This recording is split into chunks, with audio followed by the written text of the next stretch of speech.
वैसे ना ये क्लासरूम का रिकॉर्डिंग डाला हुआ है पूरे के पूरे, मतलब पूरा परमुटेशन कॉम्बिनेशन ये सब जो है, ये पूरा का पूरा आपका श्रीवास्तव क्लासेस ऐप में इसका रिकॉर्डिंग डाला हुआ है। ठीक है, ये ध्यान रखिए।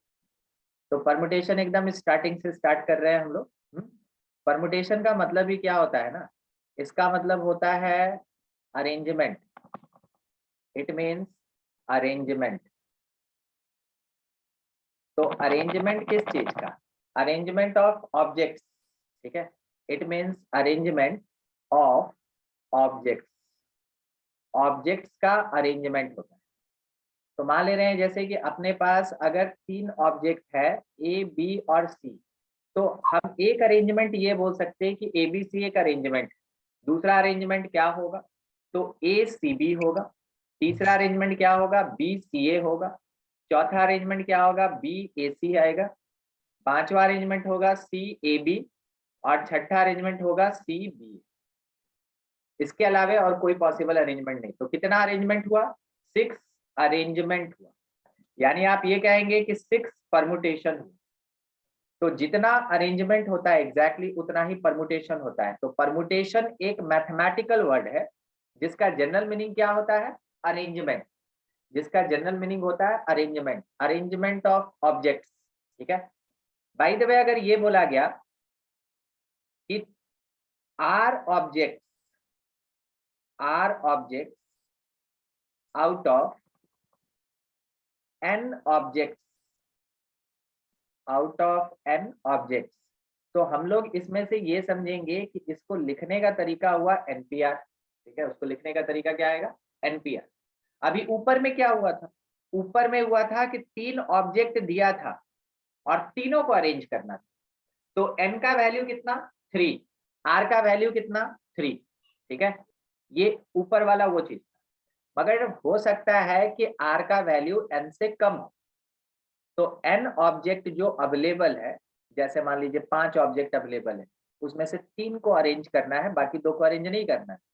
तो जो 5 ऑब्जेक्ट हुआ ना, वो हो गया आपका एन। और जो 3 ऑब्जेक्ट हमको अरेंज करना था वो हो गया आर। तो मे बी एन आर के बराबर भी हो सकता है या आर जो है वो एन से छोटा भी हो सकता है। ठीक है, ये पॉसिबिलिटी है। फॉर्मूला हम क्या लगाते हैं? एनपीआर। ये क्या है? ये एक नोटेशन, ये एक लिखने का तरीका है।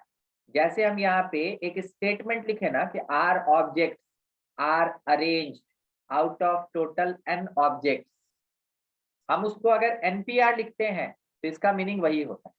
तो ये मैथमेटिकल नोटेशन है और ये हो गया उसका एक्सप्लेनेशन।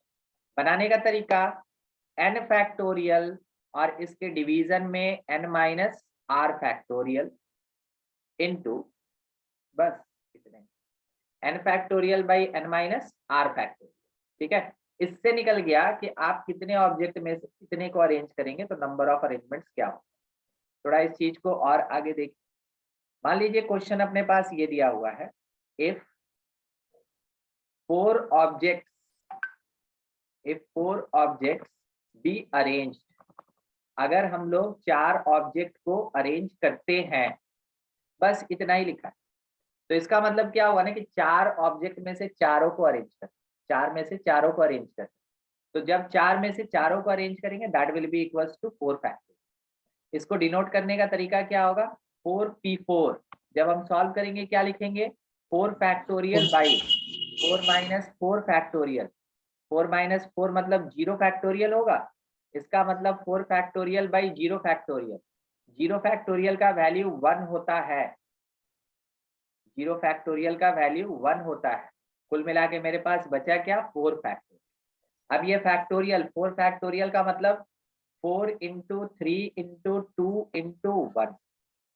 4 फैक्टोरियल का मतलब 4 से स्टार्ट कीजिए और कहाँ तक जाइए? 1 तक। It is the product of first 4 natural numbers. ठीक है, कितना आएगा ये? 24 है। अच्छा, अगला स्टेटमेंट सुनिएगा। नेक्स्ट हम लोग को ये बोला गया, नेक्स्ट ये बोला गया कि 3 objects arranged, 3 objects arranged of given 7 object,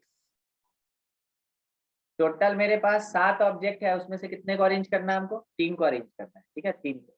तो वैसे केस में जो नंबर ऑफ वेज होगा ना, number of ways that is equals to 7p3, sorry 7p3, 7p3, ठीक है।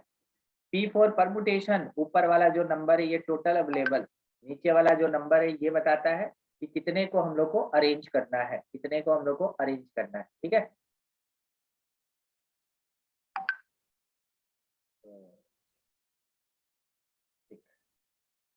कल तो हम बोले थे ना कि जिसका परमुटेशन छूटा है वो लोग का क्लास। चलिए देखिए आगे, इसको हम लोग क्या लिखेंगे? 7 फैक्टोरियल बाई 7 माइनस 3 मतलब 4 फैक्टोरियल। 7 फैक्टोरियल को हम लोग क्या लिख सकते हैं? 7 into बोलिए 6 बोलिए। into 5 into 4 into 3 into 2 into 1. तो क्या हम यहाँ 4 फैक्टोरियल पे रुक सकते हैं? Yes sir. और डिवीजन में मेरे पास 4 4 फैक्टोरियल है, factorial. हम लोग दोनों को कैंसिल कर सकते हैं। कुल मिला के अपने पास आंसर आया 210, ठीक है, 210। तो अपने पास अगर हर एक एलिमेंट का जितना दिया गया है सबको अरेंज करने का बात आएगा तो n फैक्टोरियल।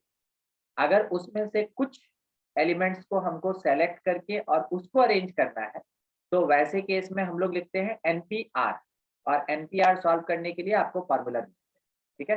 ये चीज, ये हो गया कि परमुटेशन काम कैसे करता है, ठीक है। दूसरा बात, अब आएगा इसका वर्ड प्रॉब्लम, ठीक है।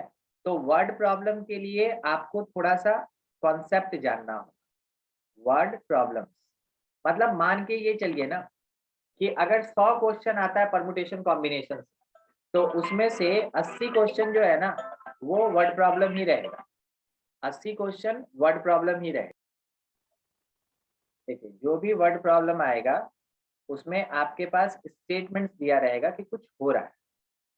अब वो कैसे हो रहा है, कितने डिफरेंट वे से वो हो सकता है, ये चीज हम लोग को मेनली बताना पड़ता है। उसी के लिए हम लोग फाइंड करते हैं नंबर ऑफ वेज। तो वो परमुटेशन में भी काम आएगा, कॉम्बिनेशन में भी काम आएगा, परमुटेशन कॉम्बिनेशन दोनों मिल जाएगा तो भी काम। तो मेनली अब डील करने वाले हैं वर्ड प्रॉब्लम से रिलेटेड। तो वर्ड प्रॉब्लम से रिलेटेड जानने से पहले आपको एक चीज ये समझना होगा कि एडिशन थ्योरम क्या होता है। It is called fundamental principle of counting, ठीक है। इसमें एक एडिशन थ्योरम आता है, ये समझना है। ये आपको कहीं स्टेटमेंट लिखने का जरूरत नहीं होता है, बस आपको समझना है कि कहाँ इसको यूज करना है, कहाँ मल्टीप्लिकेशन यूज करना है। तो एडिशन थ्योरम क्या कहता है ना कि by the way if different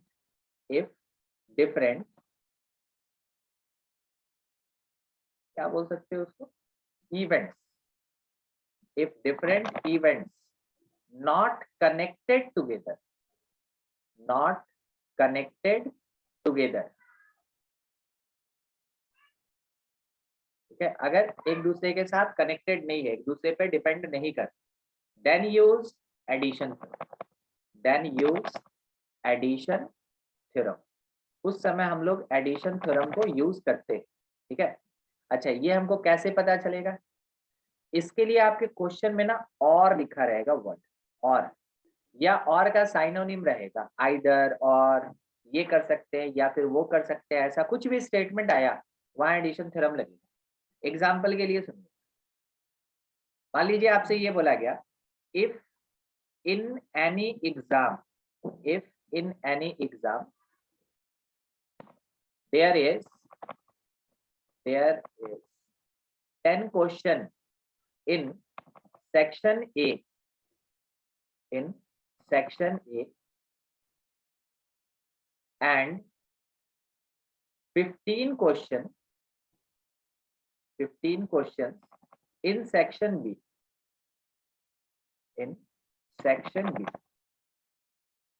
बोला गया student has to complete या attempt 7 questions from either of section, बोला गया find number of veg, find number of veg. ठीक है, देखिए ये लिखा हुआ है। आप हमको ये बताइए, क्या सेक्शन ए और सेक्शन बी दोनों करना जरूरी है कि कोई एक करना जरूरी है?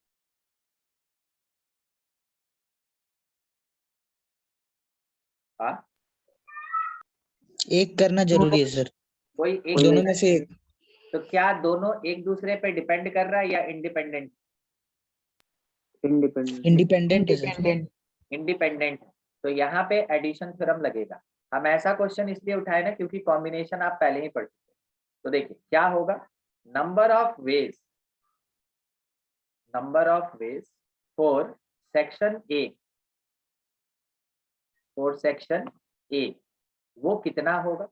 तो 10 क्वेश्चन में से देखिए सेक्शन ए में कितना क्वेश्चन, 10 क्वेश्चन, 10 क्वेश्चन में से उसको कोई भी 7 क्वेश्चन लेना है, कोई भी 7 क्वेश्चन, तो 10 में से 7 का सिलेक्शन 10C7 ये आ गया। फिर उसके बाद number of ways, number of ways for section B, sir 10P7 होगा कि 10C7 होगा? सी सी सिलेक्शन कर रहा है ना ये तो, ठीक है। यस 10 में से 7 क्वेश्चन अरेंज नहीं करना है ना, 10 में से 7 क्वेश्चन उसको चुनना है कि हम कौन सा बनाए। यस इस कॉम्बिनेशन ऑलरेडी पढ़े हैं, इस कारण से हम ये क्वेश्चन उठा लिए, ठीक है। नहीं तो हम खाली सेक्शन ए सेक्शन बी बोलते हैं, उसमें नंबर ऑफ क्वेश्चन हम डालते ही, ठीक है। तो number of ways for select section A 10C7 अभी आया समझ में धीरज? Yes sir. ठीक है। Number of ways for section B क्या होगा, सोच के बोलिए। 15C7। 15C7 इतना हो जाएगा। अब उसके बाद टोटल नंबर ऑफ वेज क्या हो, तो टोटल नंबर ऑफ वेज के लिए या तो इसको, टोटल नंबर ऑफ वेज के लिए या तो इसको सेक्शन ए लेना होगा या फिर, तो देखिए प्लस लग गया, या फिर सेक्शन बी लेना। तो जो number of veg different different event का निकलता है वो ऐड होगा कब, जब एक पार्ट दूसरे पार्ट पे डिपेंड नहीं करता, उसको उससे कोई लेना देना नहीं होता, वैसे केस में हम लोग क्या लगाते हैं, नंबर ऑफ वेज। बेसिकली ये कहाँ यूज होगा, इन केस ऑफ डिफरेंट केसेस। याद है आपको डिफरेंट केस बनाते थे, यस सर। डिफरेंट केस नहीं बनाते थे कि पिछले ही क्लास में तो शायद हो रहा था या उसके पहले वाले क्लास में हो रहा था, मैथमेटिक्स में परमुटेशन कॉम्बिनेशन वाला, कि हम लोग को 4 लेटर लेना था तो उसमें से एक पेयर लेते थे और बाकी दोनों अलग लेते थे। फिर उसके यस बाद सर। क्या होता था, 2 पेयर लेते थे, फिर होता था कि चारों डिफरेंट आता था ऐसा। तो ये डिफरेंट डिफरेंट जो केस बनता है ना, तो in case of different cases use addition theorem. हमेशा हम लोग को क्या यूज करना चाहिए, एडिशन थ्योरम यूज करना चाहिए। समझ में आया बात? ठीक है। ये दूसरा दूसरा अपने पास जो थ्योरम होता है उसको बोलते हैं मल्टीप्लिकेशन या मल्टीप्लिकेटिव थ्योरी, मल्टीप्लिकेशन थ्योरम नहीं तो मल्टीप्लिकेटिव थ्योरी। इसका मतलब क्या हो गया ना कि इफ इवेंट्स डिपेंड्स और कनेक्टेड टुगेदर, एक दूसरे पे डिपेंड करेगा या एक दूसरे के साथ कनेक्टेड होगा, connected together, then use multiplication theorem, then use multiplication theorem.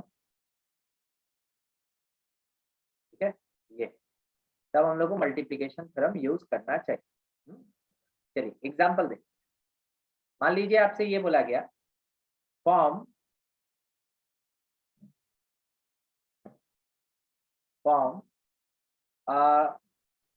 serial number, form a serial number using two letters and three digits out of yeah, A, B, C, D, 5, 7, 139, ठीक है। इसको यूज करके हम लोग को क्या बनाना है, एक सीरियल नंबर बनाना है। 2 लेटर, साथ ही साथ देखिए क्या लिखा हुआ, 2 लेटर्स एंड 3 डिजिट लिखा है। Yes sir. तो इसमें हमको ये बताइए, केवल 2 लेटर लिख देंगे तो काम हो जाएगा, या 3 डिजिट लिख देंगे नो काम सर। हो जाएगा, कि दोनों लिखना जरूरी है? दोनों लिखना जरूरी है। दोनों लिखना जरूरी है। इसका मतलब है कि इवेंट्स कनेक्टेड है एक दूसरे के साथ, यस यस सर। ठीक है। तो क्वेश्चन पढ़ के हम लोग को ये पता लगाना है कि जो इवेंट्स है वो एक दूसरे के साथ कनेक्टेड है या नहीं। हम लोग इसका सॉल्यूशन कैसे देंगे, number of ways for getting ठीक है, गेटिंग लेटर्स। तो कितना लेटर हम लोग को दिया है, 4, हमको कितना चाहिए, 2, 4 में से हमको कितना चाहिए, 2, तो 4C2। बाद में उन दोनों का अरेंजमेंट ये भी तो हो सकता है, जैसे कि मान लीजिए ए बी लिखे हैं, या अगले में बी ए भी तो लिख सकते हैं, ठीक है। मल्टीप्लाइड बाई यहाँ क्या हो जाएगा, 2, एक्चुअल में 2 फैक्टोरियल होता है। अच्छा, दूसरा, number of ways for getting digits. बताइए तो कितना नंबर ऑफ वेज होगा, डिजिट्स के लिए क्या लिखेंगे आप? 5C2। 5C3 ना, 5C3। Yes sir, 5C3। 5 digit है, उसमें से हमको क्या करना है, 3 डिजिट उठाना है, 5C3। और वो तीनों डिजिट आपस में अरेंज जब होगा तो हम उसको क्या लिख सकते हैं, 3 का फैक्टोरियल। का फैक्टर। निकल गया दोनों के लिए। अब क्या होगा कि जो हम लोग को सीरियल नंबर बनाना है, तो serial number that will be equals to letters as well as digits, ये दोनों होना चाहिए। तो क्योंकि दोनों कनेक्टेड है, तो दोनों का जो नंबर ऑफ वेज होगा वो एक दूसरे के साथ क्या आएगा, मल्टीप्लीकेशन में आएगा। वो एक दूसरे के साथ मल्टीप्लीकेशन में आएगा। क्या आपको समझ में आया कब हम लोग मल्टीप्लीकेशन यूज करते हैं और कब हम लोग एडिशन यूज करते हैं, ठीक है। यस। अगला अपने पास एक पार्ट है कि इफ इन एनी एक्सपेरिमेंट, कोई भी मैथमेटिकली काम करते हैं ना उसको एक्सपेरिमेंट बोलते हैं। In any experiment if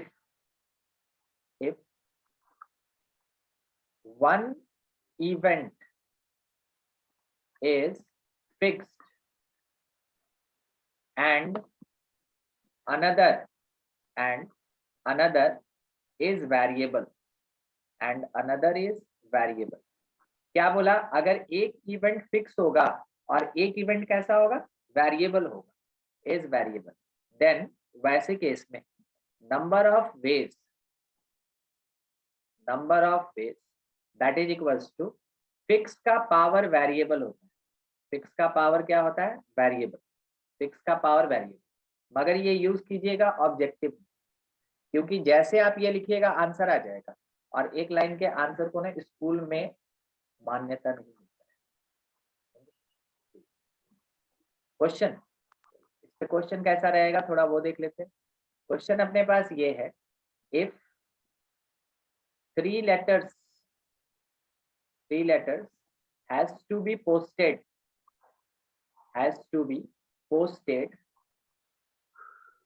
in 5 post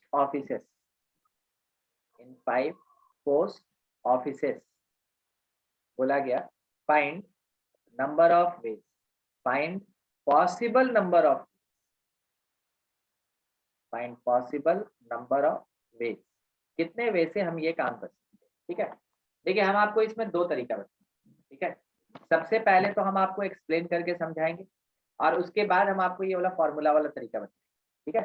देखिए सबसे पहले आप घर में बैठे हैं, एक लेटर उठा लिए हैं और सोच रहे हैं कि कौन से पोस्ट ऑफिस में जाके डालें। आप पोस्ट ऑफिस में जाने के बाद नहीं सोचते कि यहाँ लेटर डाले कि नहीं डाले। क्या हम सही बोले, प्रैक्टिकल तरीके से सोचिए। Yes sir. ठीक है, तो हम ये बोल सकते हैं कि first letter first letter can be posted, ना टच मत कीजिएगा इससे, can be posted in 5 different ways. मतलब पहला लेटर जो है ना वो 5 पोस्ट ऑफिस में से किसी भी एक पोस्ट ऑफिस में पोस्ट किया जा सकता है। कितने वे से? 5 वेज। सेकेंड लेटर का भी तो यही कहानी है। Second letter can be posted in 5 different ways, 5 different veg.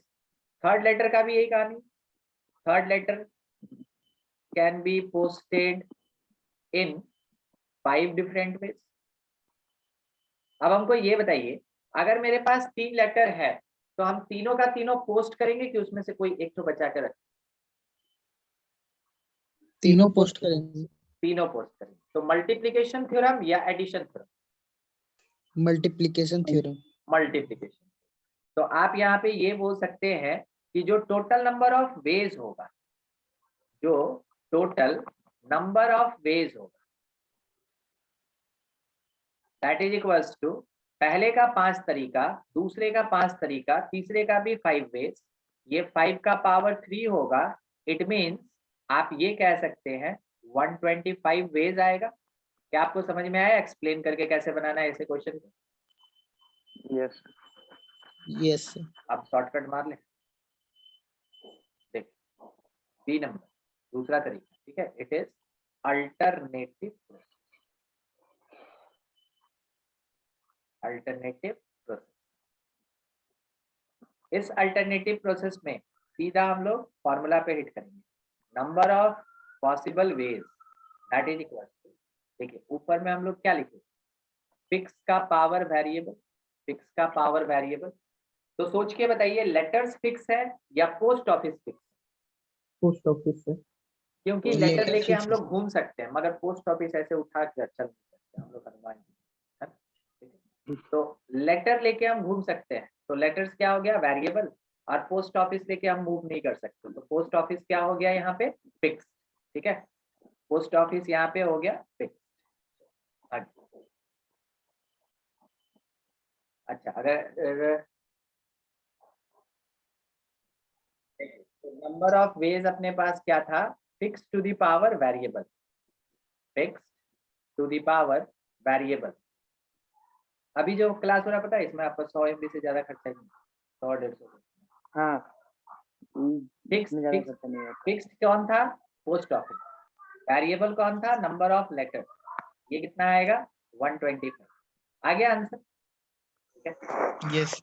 यही चीज आपको थोड़ा सा ध्यान रखना है। अब देखिए ये कहाँ कहाँ एप्लीकेबल है, ठीक है, ये वाला जो फॉर्मूला है, ये वाला जो थ्योरी है, ये जो कॉन्सेप्ट है वो कहाँ कहाँ एप्लीकेबल है?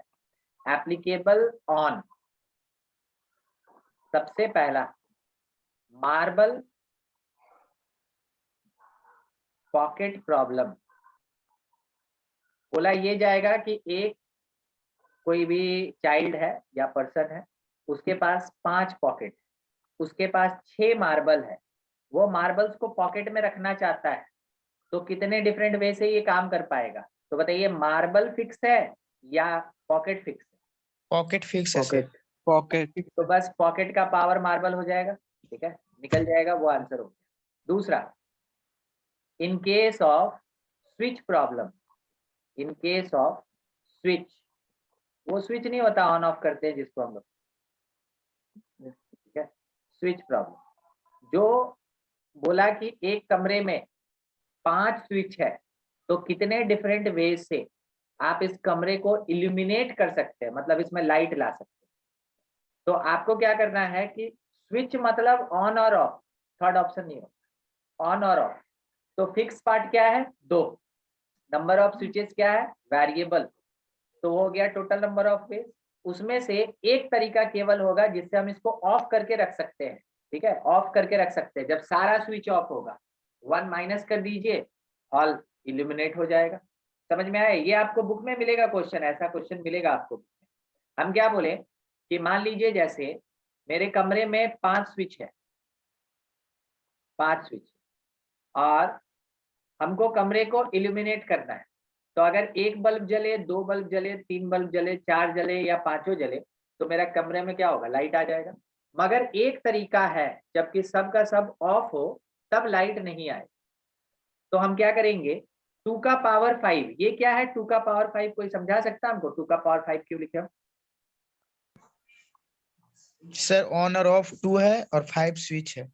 हाँ ठीक है, यहाँ पे हो गया ऑन ऑफ, ये फिक्स पार्ट हो गया, और 5 जो है वो नंबर ऑफ स्विचेस हो गया। हो सकता है 6 स्विच भी हो, 7 स्विच भी हो, 8 स्विच भी हो, वो वैरी करेगा।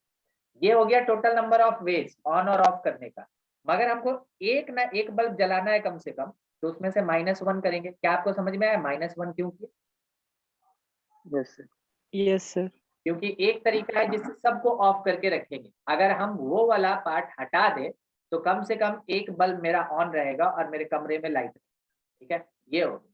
अच्छा, तीसरा और इसमें होता है, तीसरा इन ट्रू फॉल्स क्वेश्चन, जो भी है ना ट्रू फॉल्स वाला क्वेश्चन होगा, उसमें भी आपको इस वाले फॉर्मेट को, फॉर्मूला को लगाना है। ट्रू फॉल्स में फिक्स क्या होगा, फिक्स्ड होगा 2। ट्रू फॉल्स क्वेश्चन में 2 ही ऑप्शन होता है ना, या तो सही होगा नहीं तो गलत होगा। Yes sir. ठीक है, और इसमें वेरिएबल कौन होगा, number of question. Number of questions. Variable होगा नंबर ऑफ क्वेश्चन। ठीक है, कि कितना क्वेश्चन हम लोग को दिया गया। अच्छा, इसी में तीसरा पार्ट, लॉटरी वाला वेंडर मशीन क्या क्या फिर से? सर पहले आता नहीं था वेंडर मशीन लॉटरी हाँ, का, अलग पहले आता था अलग ट्रू फॉल्स, इस बार से भी तो आ रहा है, अब फिर आना स्टार्ट हो गया। ट्रू फॉल्स नहीं सर, वो वेंडिंग मशीन का नहीं आता था, आता है मशीन नहीं रहता था, लकी चांस जिसको खेलता था। आवाज नहीं आ रहा, रहने दीजिए, एक दिन बात करेंगे। एमसीक्यू टाइप क्वेश्चन बोलेगा student has to attempt 6 question, each question contain 4 different options, then find number of ways of attempt of question. तो उस समय थोड़ा सोच के हमको बताइए, फिक्स्ड कौन होगा? Number of question.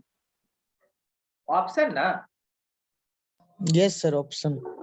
MCQ type question में मोस्टली क्या होता है, 4 ऑप्शन रहता है, ठीक है, वो फिक्स। Yes sir. और यहाँ पे वेरिएबल करेगा, माने वैरी करेगा नंबर ऑफ क्वेश्चन, यहाँ वेरिएबल होगा नंबर ऑफ क्वेश्चन। आया समझ में क्या करना है, कैसे करना है? यस। अच्छा, उसके बाद डाइस, जानते हैं डाइस, वो लूडो वाला, यस सर। यस यही कॉन्सेप्ट, ठीक है। डाइस प्रॉब्लम जो रहेगा उसमें भी यही कॉन्सेप्ट रहेगा। डाइस का क्या फिक्स होता है? 6 साइड। 6 फेस, हाँ ठीक है, 6 फेस। 6 फेसेस जो होता है वो फिक्स होता है उसमें। और वैरी क्या करेगा? नंबर ऑफ डाइस, कभी 1 डाई फेंकेगा, कभी 2 डाई फेंकेगा, कभी 5 फेंकेगा, तो नंबर ऑफ डाइस क्या होगा, वेरिएबल होगा। तो समझ गए, इन सारे क्वेश्चंस में आपको एक ही फॉर्मूला लगाना है, fix to the power variable, उससे क्वेश्चन बनेगा। ठीक है, कोई दिक्कत नो सर। नहीं? बढ़िया, चलिए अगला एक और क्वेश्चन अब हम लोग देखते हैं, थोड़ा सा और जनरल तरीके से। ठीक है, इफ 3 डिजिट नंबर, 3 डिजिट, थोड़ा हम इसको और बड़ा कर ले, odd number, 3 digit odd number formed using all digits,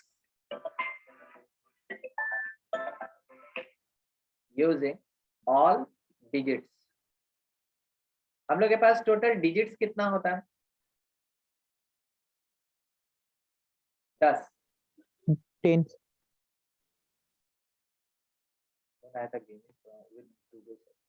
number of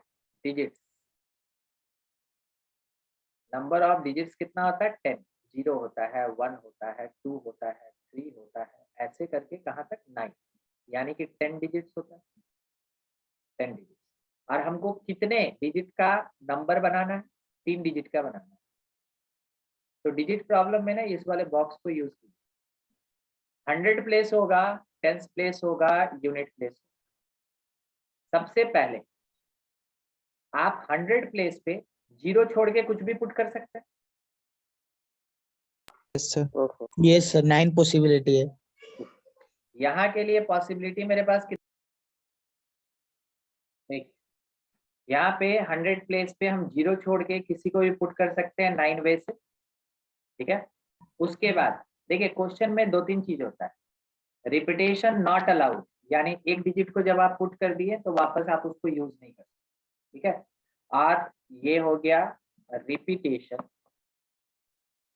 repetition not allowed,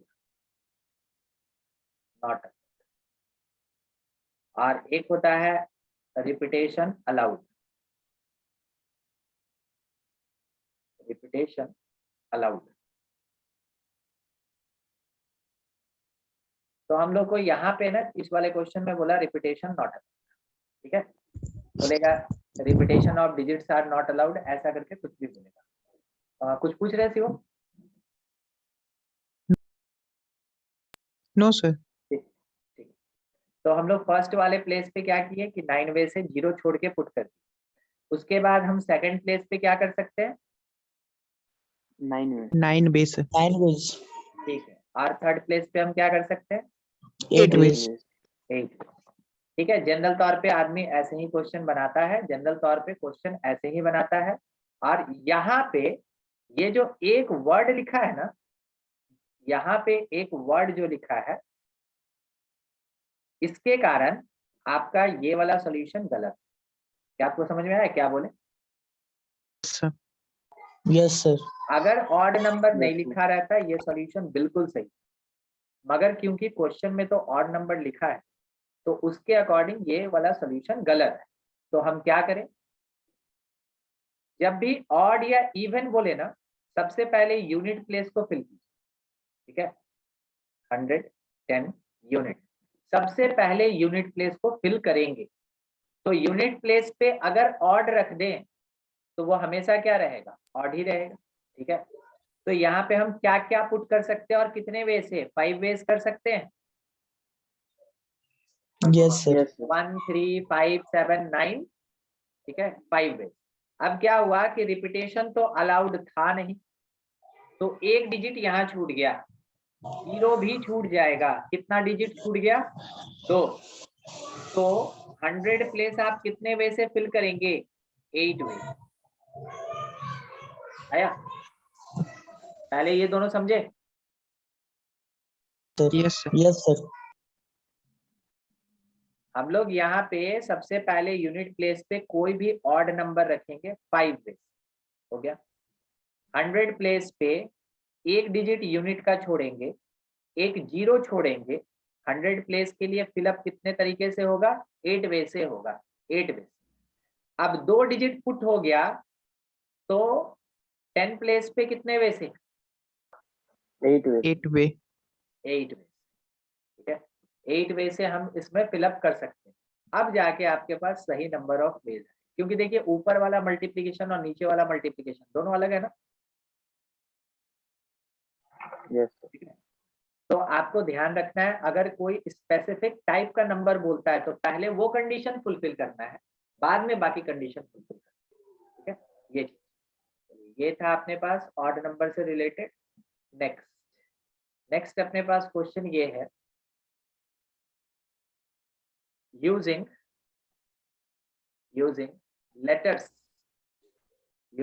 letters of word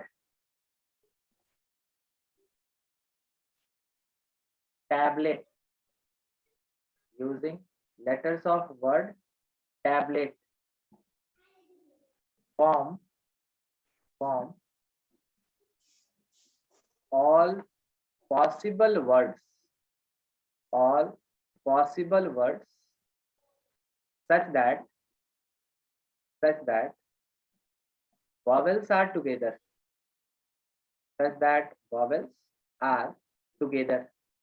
vowels क्या होगा? एक साथ होना चाहिए, ठीक है। vowels एक साथ होना चाहिए। बनाने का तरीका आपको ये जो टैबलेट वर्ड दिख रहा है, इस टैबलेट वर्ड में ए वॉवेल है और कौन? E. वॉवेल है, E.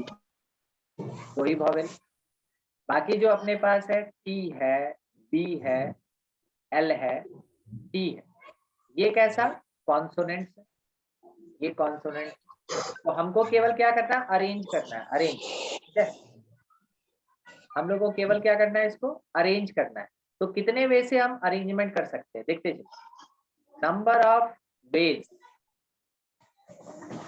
दैट इज इक्वल्स, बोला ना कि वॉवेल्स शुड बी टुगेदर, तो वॉवेल्स को मिला के एक बॉडी मानेंगे, एक बॉडी। और कॉन्सोनेंट्स कितना है, 4 बॉडी। तो वॉवेल एक body, consonant 4 body, number of bodies कितना 5 फैक्टोरियल इनटू वॉवेल्स में ए ई रहे या ई ए रहे, वॉवेल्स तो एक साथ है ना, Yes, sir. तो कितने कितने वे से 2 फैक्टोरियल। ओके, क्या आपको यहाँ तक में कोई दिक्कत है कि 5 फैक्टोरियल और 2 फैक्टोरियल का क्या मीनिंग होगा और क्यों आया ये? No, sir. जब यहाँ तक क्लियर हो गया, अब उसके बाद ठीक है, हम लोग बस इसको मल्टीप्लाई कर लेंगे तो नंबर ऑफ वेज निकल जाएगा। मगर आपको एक जगह हम रोकना चाहते हैं, क्या आपको कॉन्सोनेंट में ये दिखा था कि टी 2 बार आया था?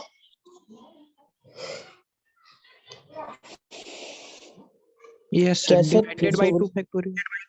हम क्या बोल रहे हैं, एक, हाँ ठीक है, आपका कहना, आपका आंसर सही है। हम ये बोल रहे हैं ना कि टी बी एल टी एक वर्ड हुआ, मान लीजिए एक वर्ड हुआ विथ और विदाउट मीनिंग, यहाँ मीनिंग होनी नहीं चाहिए। अब क्या कर रहे हैं कि हम इस वाले टी को उठा के यहाँ पुट कर रहे हैं और इस वाले टी को उठा के यहाँ पुट कर रहे हैं, तो ये बन गया टी बी एल टी। दोनों सेम है कि डिफरेंट है? Same. तो हम उसको 2 काउंट करेंगे कि 1 काउंट? 1. 1 काउंट करेंगे। इसका मतलब आप 2 से डिवाइड किए तब ना 2/2 1 हो गया। Yes, sir. तो किसी एक लेटर का जितनी बार रिपीटेशन होगा आप उतने फैक्टोरियल से जरूर डिवाइड करेंगे। किसी एक लेटर का जितनी बार भी रिपीटेशन होगा उतने के फैक्टोरियल से जरूर डिवाइड करेंगे, तब जाके आपका सही आंसर आएगा। तो ये 2 और 2 कट गया और 5 फैक्टोरियल 120 होता है मेरा क्वेश्चन। कोई दिक्कत किसी को? No, sir. हम अभी क्या बोले कि if any letter repeated p times, then number of ways must divided by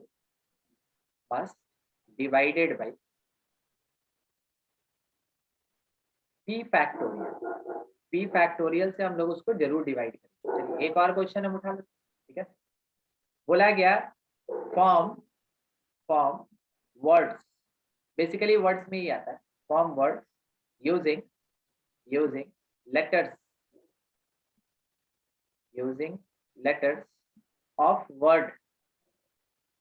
letters of word, क्या ले लें हम लोग?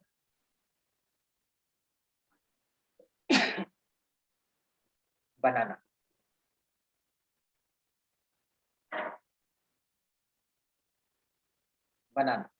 ठीक है। चलिए सारा का सारा देखिए, यहाँ पे कुछ नहीं बोला कि 2 लेटर यूज करना, 3 लेटर यूज करना है या फिर है ना वॉवेल साथ में होना चाहिए, कॉन्सोनेंट साथ में होना चाहिए, ऐसा कुछ नहीं बोला। हमसे बोला कि बनाना वर्ड के लेटर्स को यूज करो, मतलब सारे वर्ड लेटर को यूज करो और उसको यूज करके कितना वर्ड्स बनेगा। तो पहले काउंट करेंगे ना कि इसमें कितना लेटर है, 6,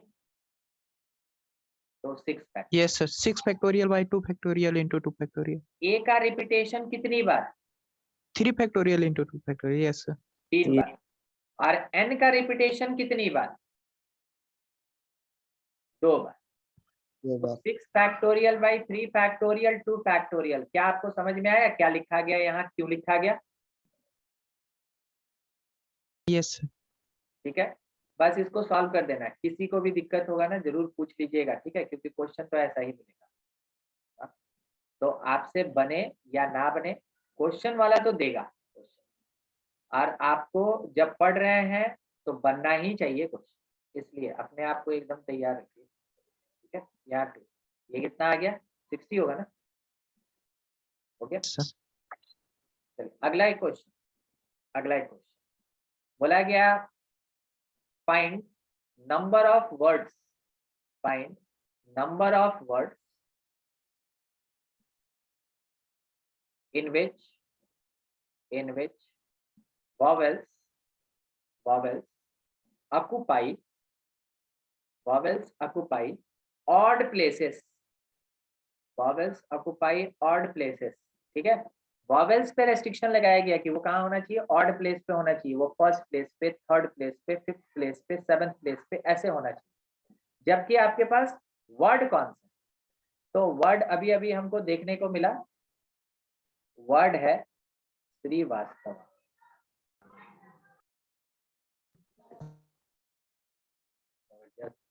ठीक है। ये अब इसके बेसिस पे हम लोग को क्या करना है कि सारे लेटर को अरेंज करना, और वॉवेल्स जो है वो कौन सा प्लेस ऑक्युपाई करना चाहिए, ऑड प्लेस। सबसे पहले श्रीवास्तव में कितना लेटर है वो चीज चेक कीजिए, तो 10 पूरा 10 ना, यस सर 10। इसमें से ऑड प्लेस 1 हुआ, 3 हुआ, 5 हुआ, 7 हुआ, 9 हुआ, तो 5 ऑड प्लेस और 5 इवन प्लेस होगा,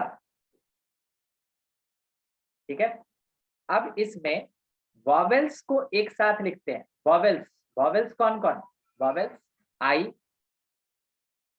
ए, फिर से ए, फिर से ए, ठीक है।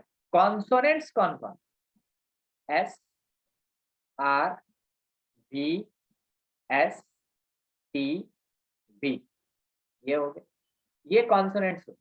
अब देखिए करना क्या है, 5 ऑड प्लेस है जिसमें हमको कितने लेटर को पुट करना है, 4,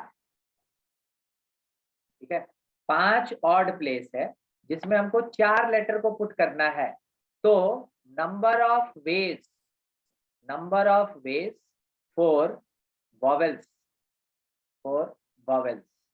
that is equals to 5 place में 4 को पुट करना है, 5p4। अब दूसरी बात ये समझिए, क्या वॉवेल्स में किसी का रिपीटेशन भी हो रहा है, ए का कितनी बार, 3 बार, तो डिवाइडेड बाय क्या करेंगे, 3 फैक्टोरियल। एकदम आप फ्री हैं, जो क्रॉस क्वेश्चन करना कर लीजिए, मगर समझना जरूर। 5 ऑड प्लेस खाली था, उसमें 4 वॉवेल डालना है 5p4 वे से, उसमें 3 ऐसा लेटर है जिसका रिपीटेशन हो रहा है, तो डिवाइडेड बाय 3 फैक्टोरियल कर लिए। क्या आपको समझ में आया, यस सर अब थोड़ा एक चीज समझिएगा, सुनिएगा। मान लीजिए 4 वॉवेल को आप पुट किए, तो 1 प्लेस भर गया, 2 प्लेस भर गया, 3 भर गया, 4 भर गया, क्या 5वां भी भर जाएगा, नो सर नहीं। तो क्या अब आपके पास दिख रहा है कि टोटल 6 वैकेंट प्लेस है, एक बार चेक कीजिए, 6 sir 6 vacant place, 6 vacant place पे हमको कितना कॉन्सोनेंट पुट करना है, 6 तो इन 6 vacant places,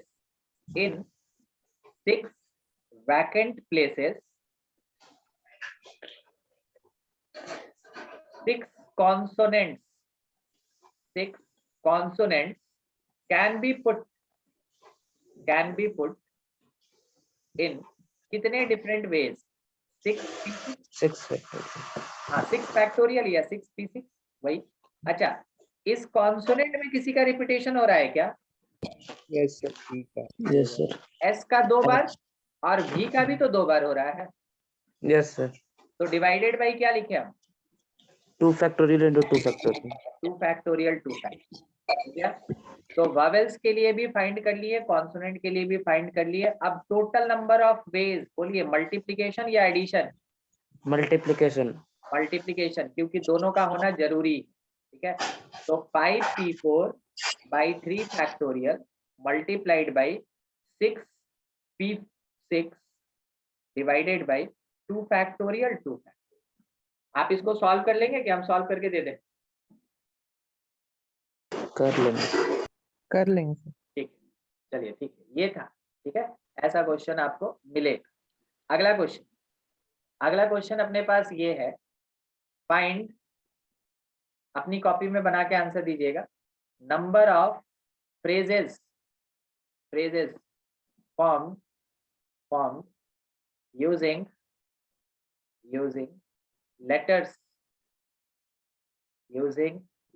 of phrase, word नहीं, अब फ्रेज का बात करते हैं। फ्रेज क्या है?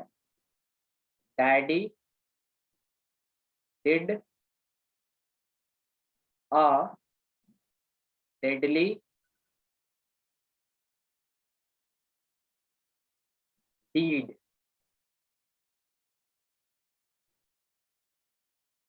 पिताजी ने एक खतरनाक कार्य किया, daddy did a deadly deed. इस फ्रेज के सारे लेटर्स को यूज करके आप कितना फ्रेज बना सकते हैं वो बता। टाइम आपका, क्वेश्चन आप अपनी कॉपी में फटाफट।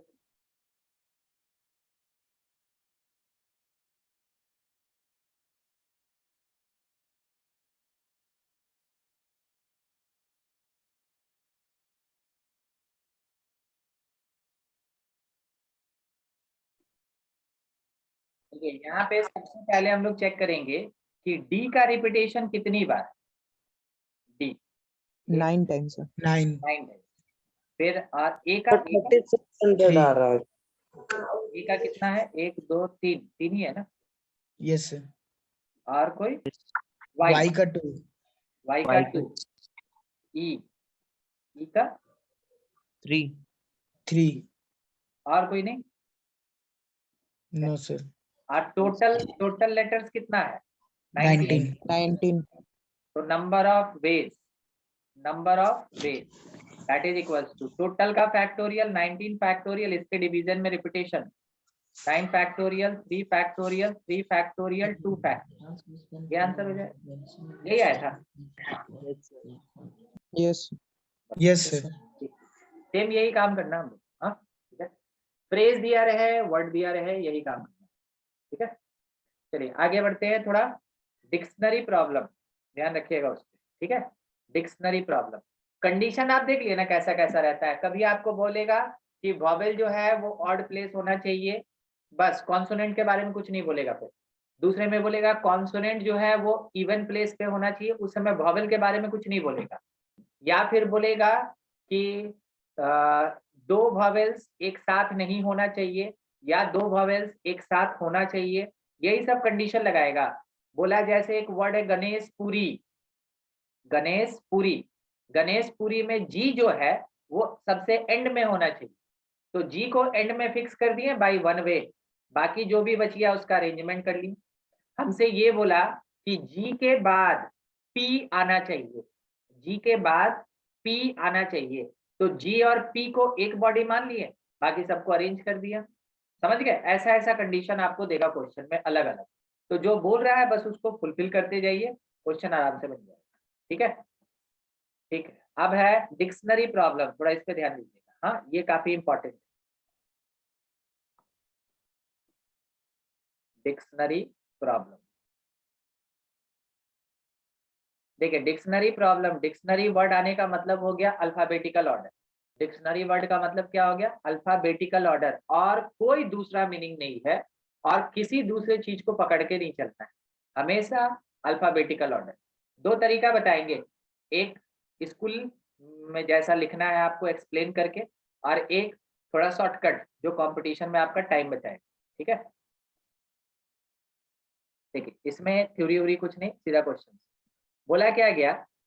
फाइंड रैंक यानी position, find rank of word,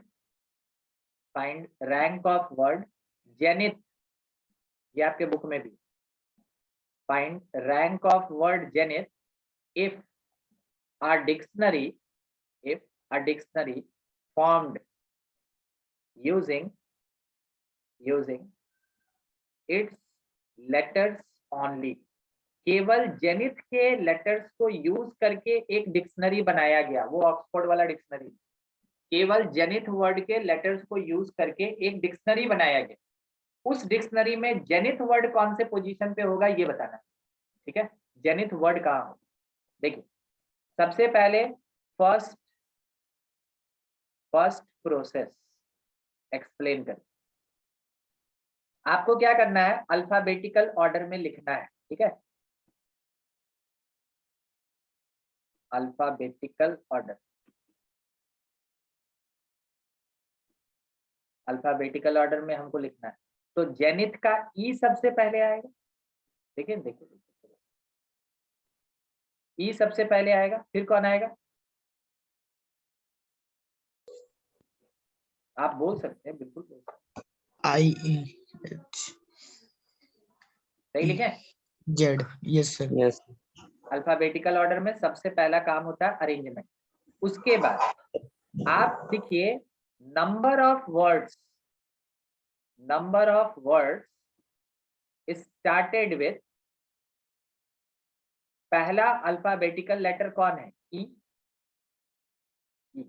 तो ई से स्टार्ट होने वाला कितना वर्ड बनेगा, तो ई जो है ना वो फर्स्ट पोजीशन पे फिक्स हो गया, मगर बाकी जो 5 पोजीशन है ये तो वैरी करेगा, कितने वे से, 5 फैक्टर आया।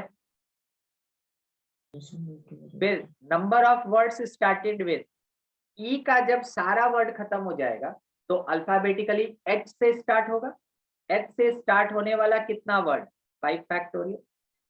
फिर आई से स्टार्ट होगा, आई से कितना वर्ड, 5 फैक्टोरियल। फिर एन से स्टार्ट होगा, 5 फैक्टोरियल। फिर टी से स्टार्ट होगा, 5 फैक्टोरियल।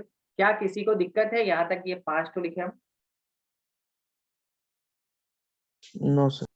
ठीक है।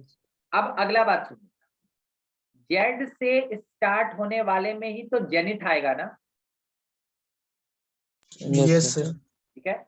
तो जब आपका पहला पोजीशन और आपके वर्ड का पहला पोजीशन मिल जाए तो क्या करना है, वेरिएशन में से इस लेटर को हटा देना। तो अब कौन से पोजीशन पे जाएंगे, सेकंड पोजीशन पे जाएंगे। देखिए क्या सेकंड पोजीशन आपके वर्ड के सेकंड पोजीशन से मिला, Yes sir. तो फिर इसको हटा दें। अब आप थर्ड अल्फाबेटिकल ऑर्डर में क्या लेके चलेंगे, एच ना। क्या थर्ड पोजीशन थर्ड के साथ मैच किया, No. No sir. नहीं।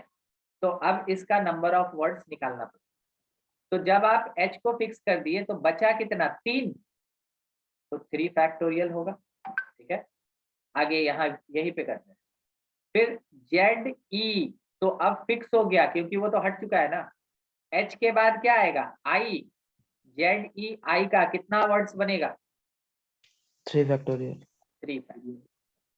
फिर उसके बाद जेड ई आई के बाद कौन आएगा, एन। क्या ये थर्ड पोजीशन से मैच किया, Yes sir. Yes sir. Yes sir. तो ये भी वेरिएशन में से हट गया। अल्फाबेटिकली कौन आएगा, एच। H. तो इससे बनने वाला कितना, 2 फैक्टोरियल। फिर जेड ई एन फिक्स हो गया, एच के बाद कौन आएगा, आई। देखिए ये यहां से मैच किया, Yes sir. तो आई भी हट गया।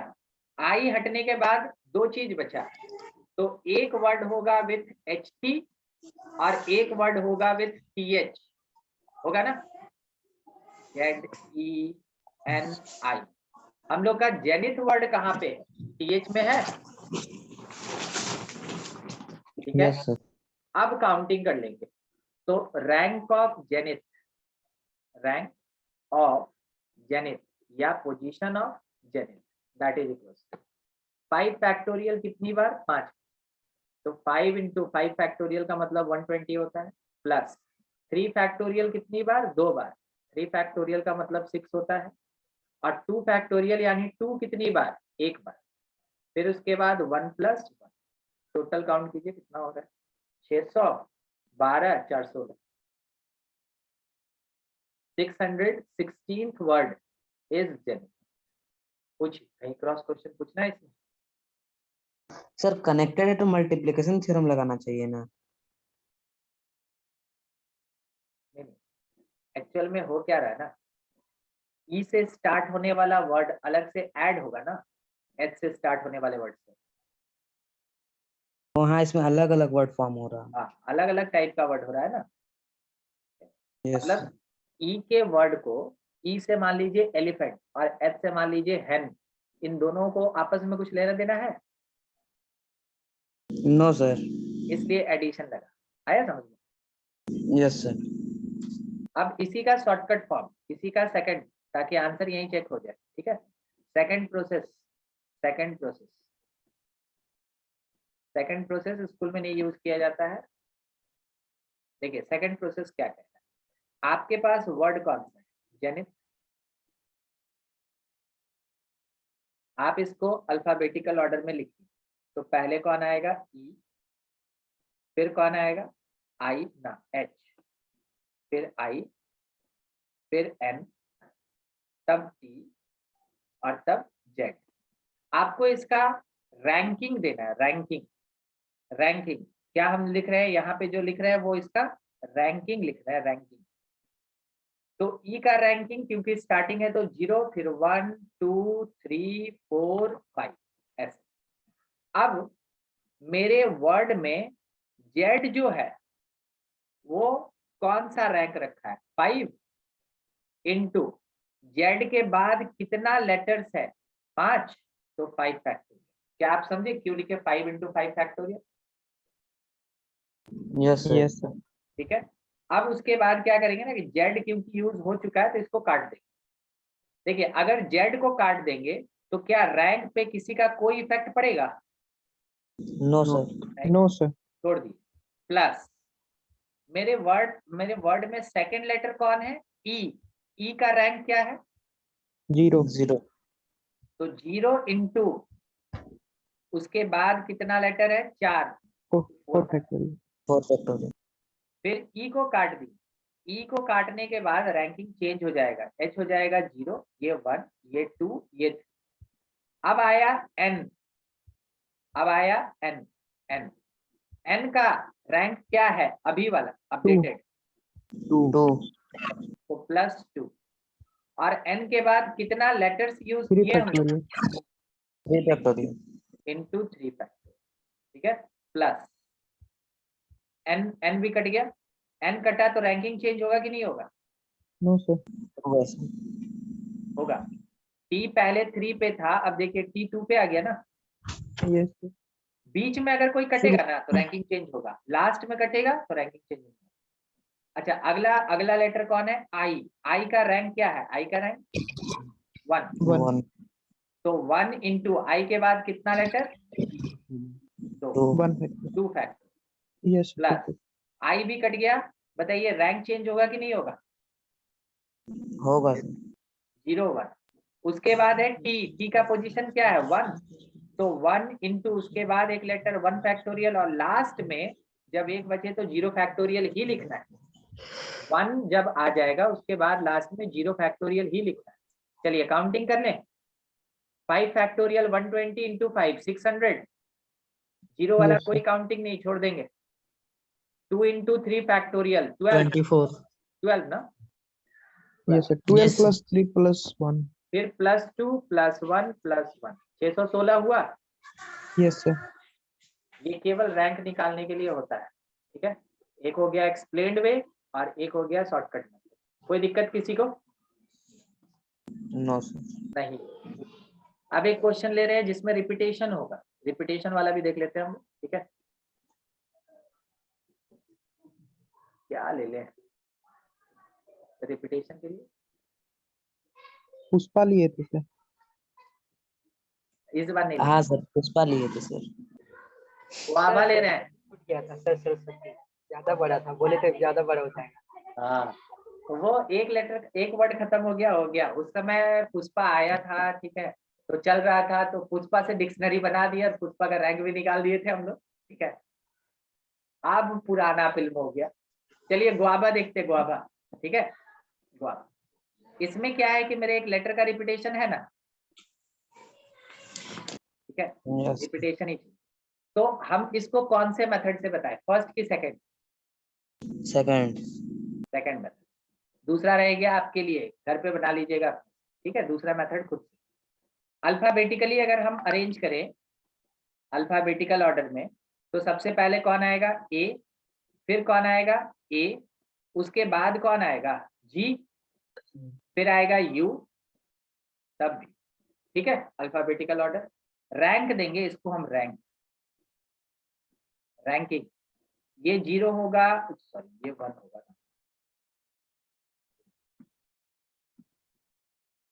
ये 1 होगा, 2 होगा, 3 होगा, 4, ऐसा। अपने गुआवा में जी सबसे पहला लेटर, और जी का रैंक क्या है? 2 तो 2 into, उसके बाद Four कितना factorial. लेटर? 4 फैक्टोरियल और उसमें कोई रिपीटेशन भी हो रहा है क्या? एक है sir. Yes sir. 2 by 2. By 2 factorial, आया समझ में? By 2 factorial. जी हट गया, रैंक चेंज होगा कि नहीं होगा? होगा सर। Yes sir. ठीक है, जी हट गया। हाँ, उसके बाद यू का पोजीशन क्या है? 2 ना? Yes sir. Yes sir. और 2 यू के बाद कितना लेटर्स है? 3 तो 3 फैक्टोरियल बाई 2 फैक्टोरियल लिखेंगे ए के लिए, Yes. Yes sir. ठीक, यू भी चला गया, खत्म। रैंकिंग फिर चेंज, 0 1 2। अब की बार कौन आएगा? ए का रैंक क्या है? 0. 0 इंटू कितना होगा? 2 फैक्टोरियल, ठीक है।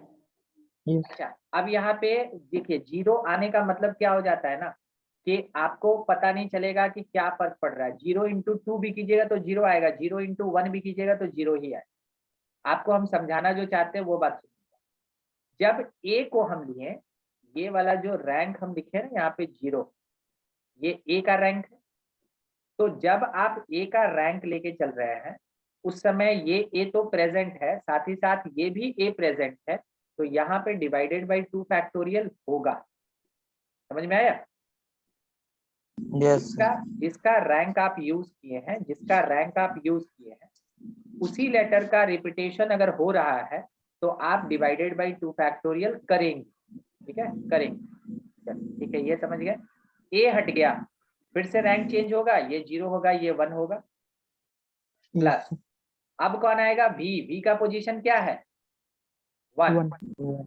तो 1 इंटू 1 फैक्टोरियल, और लास्ट में हमको क्या लगाना है? 0 factorial. 0 फैक्टोरियल इज इक्वल्स, चलिए चेक करें, 2 और 2 कट गया, 4 फैक्टोरियल मतलब 24, प्लस 2 और 2 कट गया, 3 फैक्टोरियल का मतलब 6, 0 फैक्टोरियल वाला पूरा 0 हो गया, 1 फैक्टोरियल 1 देगा, और 0 फैक्टोरियल 1, तो ये कितना आ गया? 32। 32. यानी 32th प्लेस होगा गुआभा का, जब गुआभा के लेटर को यूज करके एक डिक्शनरी बनाया जाए। किसी को कोई दिक्कत है इससे रिलेटेड? No sir. ठीक है, अब आपका काम रह गया कि आप इससे क्वेश्चन बनाएं, ठीक है। शायद आपको पता चला या नहीं पता चला, पूरा परमुटेशन खत्म हो।